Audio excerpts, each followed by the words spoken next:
We resume our story in Damovotsk, Molkovia. The night came and went without any more trouble, with the four Mikhailovs now back at the penthouse, as Brynhild had swiftly come back, while Damian was going through surgery. As Damian's eyelids fluttered open, his gaze fell on the unexpected guest lying in deep sleep by his side while holding his arm. It was Seraphine, who had come into his room after he fell asleep.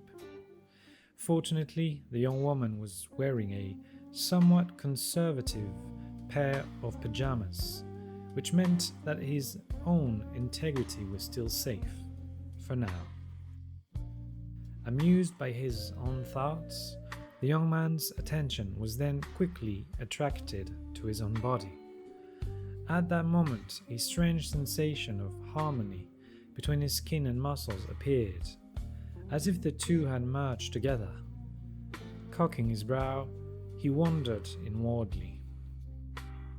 Did I just reach the peak skin and muscle strengthening stage by just sleeping until late morning?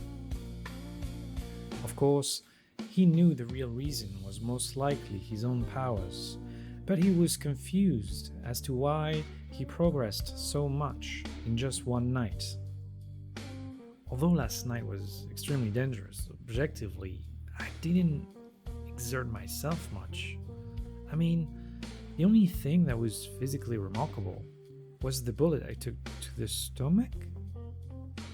As soon as that idea traversed his mind, he started gently probing his injury through the bandage with his fingers, pushing against it until he felt a small sting of pain, which prompted him to stop. I feel barely any pain, which means that my wound should be almost healed.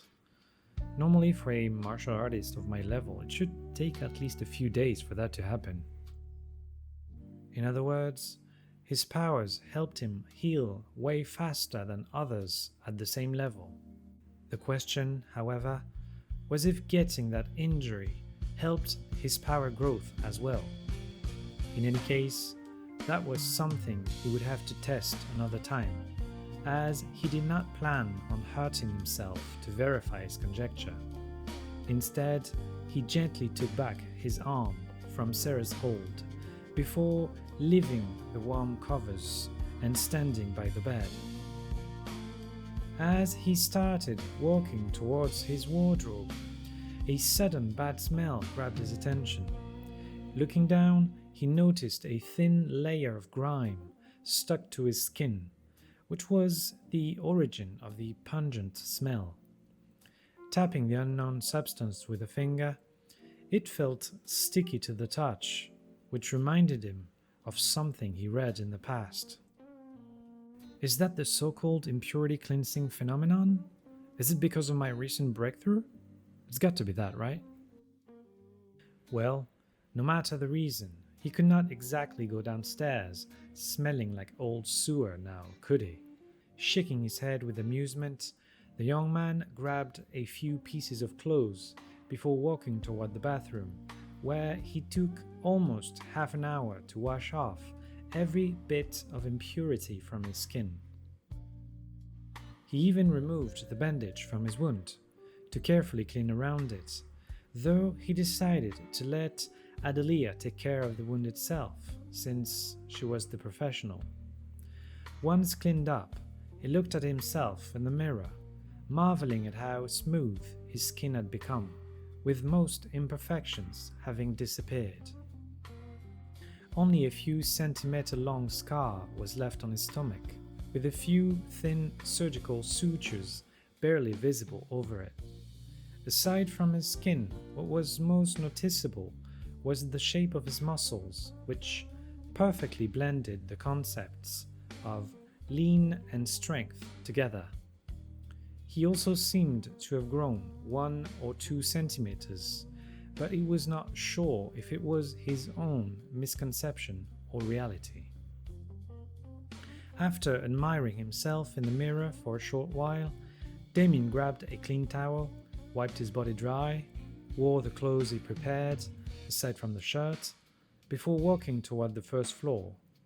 Once downstairs, he noticed both Leah and Bryn chatting together in the living room, prompting him to say a good morning, which was quickly reciprocated by them. While Leah was focused on his wound, Bryn noticed the changes in his body. Then the former asked why he had removed the bandage, while the latter asked about his martial arts cultivation. With a proud grin, the young man explained, "Because my skin and muscles were perfectly strengthened, my body went through an impurity cleansing. I smelled and looked disgusting, so I had to take a shower, which is also why I removed the bandage from my stomach. Speaking of which, Auntie, could you help me clean the wound itself? That's the only place I didn't dare to touch." While Leah went to get her medical supplies, Bryn looked at him as if it was a living mystery she found herself incapable of unraveling. In barely a month, he reached a level of strength that she had taken several months to achieve in the past. Of course, back then, the martial arts technique she had been using was subpar at best, and she had no access to the proper martial arts medicine used to speed up martial arts training. But still, his growth was impossibly fast. Feeling a bit uncomfortable from the young woman staring at him, it was only when Adeliya came back and started tending to his injury that he could finally breathe calmly again.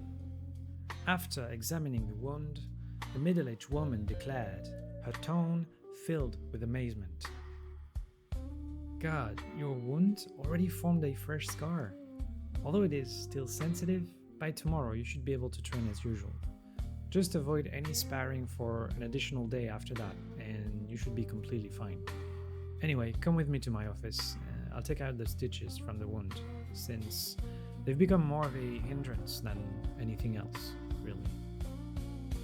Being extremely experienced in dealing with gunshot wounds, it barely took a few minutes for her to remove the threads from his flesh, clean the wound again, and apply a bandage, which mostly served to avoid friction with his shirt.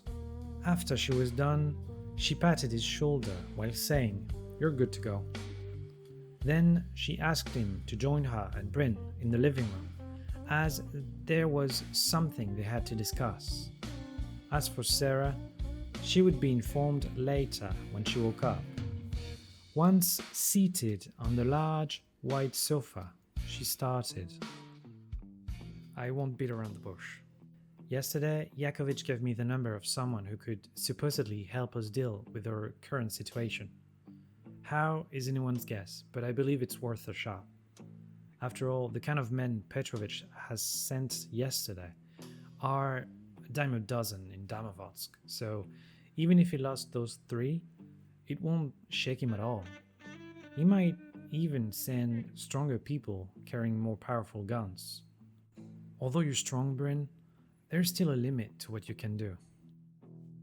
Hearing her mother's words, Bryn nodded, as she had seen too many powerful martial artists die because of their arrogance.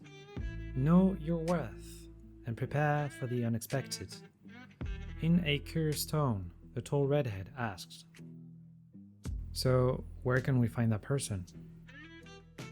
Adeliya quickly replied, "The Wild Gentleman. It's a bar in the city center. I've already contacted the man in question and got an appointment tonight at 7 o'clock. The only thing he shared about himself was his name, Sergei Anropov."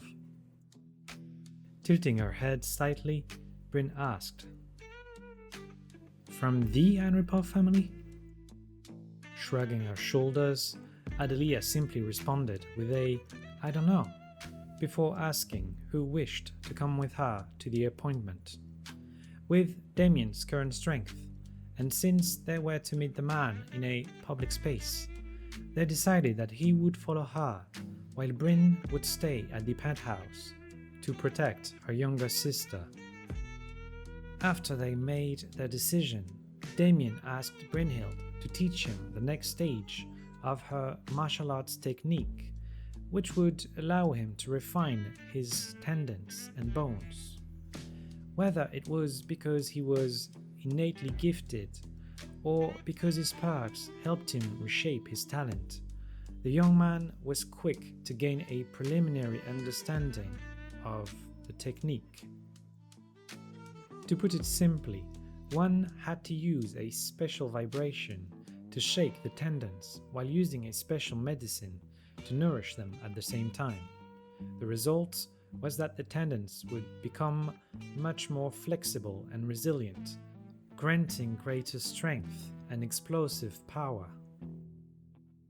Of course, while it sounded simple, it was anything but, as one needed sufficient strength and fine control over said strength to succeed. Thus, Bryn and Damian were busy training for the whole afternoon. It was only around 6 o'clock that Leah came to the gym to instruct Damian to prepare himself for the appointment. A quick shower later, the aunt-nephew duo was on the road in the direction of the city centre. Fortunately for them, the traffic was relatively light in the evening and the parking spots numerous enough, so they were able to arrive at the bar in question with 10 minutes to spare. Seeing the prohibition-style bar, Demian felt a hint of apprehension, but he squashed it quickly and stopped the middle-aged redhead before she could enter the place. As she was looking at him with a puzzled expression on her face, he only uttered the words, "Let me go first," before he grabbed and twisted the door handle, pulling it open. Immediately, they were met with soft music and the muffled noise of conversation coming from the several booths located on each side of the room. After Damian entered the bar and found no immediate danger, Adeliya quickly followed them before closing the door behind them. As soon as the sound of the street disappeared, a magnetic voice reached their ears. "Mrs. and Mr. Mikhailov, I presume? I am Sergei Anropov. A pleasure to meet you both." Porch light flicker on the siding, moths dancing like they know the tune. Porch light flicker on the siding, moths dancing like they know the tune. Every breath feels borrowed, but tonight the world's in tune.